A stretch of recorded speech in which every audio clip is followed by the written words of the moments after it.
Nabi sallallahu alayhi wasallam said, there were two men from Bani Israel. One of them, he was committed upon worship. He was a worshipper. He would worship Allah Azza wa Jal day and night. And the other man was a sinner. So every time the worshipper would walk past the sinner, he would say to him, Aqsir, stop committing sins.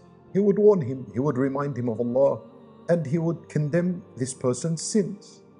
And he'd always do this until one day the sinner said to the worshipper, leave me alone.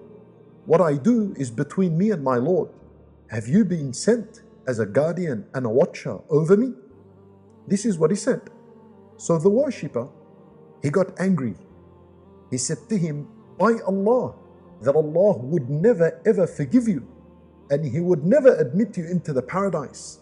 He said words like this. So they died. And Allah subhanahu wa ta'ala resurrected them. And He said to the worshipper, did you have knowledge of me? In other words, where did you get these words from? How did you dare take an oath on behalf of Allah Azza wa Jal that Allah will not forgive such a person? And then Allah Azza wa Jal, He said to him, oh, did you have the ability to do what I do? Meaning, did you have the ability to put this person in the hellfire or admit him into the paradise? Was this in your ability? Then Allah subhanahu wa ta'ala judged, and He said to the sinner, go to the paradise, I have forgiven you. And He said to the worshipper, He said to the angels, take him to the hellfire. Allahu Akbar. Look at this person. This is a worshipper that ended up being thrown in Jahannam because of a word he said.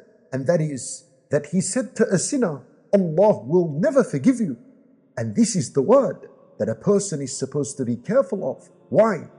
Because when a person looks at a sinner and says to him, Allah will never forgive you, then that can only stem and come out of arrogance and ego and self-righteousness. Such a person, he said this word out of arrogance, and he thought he's a worshipper and that he can speak on behalf of Allah. Therefore, we need to be careful, my brothers and sisters in Islam, not to speak such words. A serious hadith that teaches us the importance of preserving our tongues and being very careful of what we speak.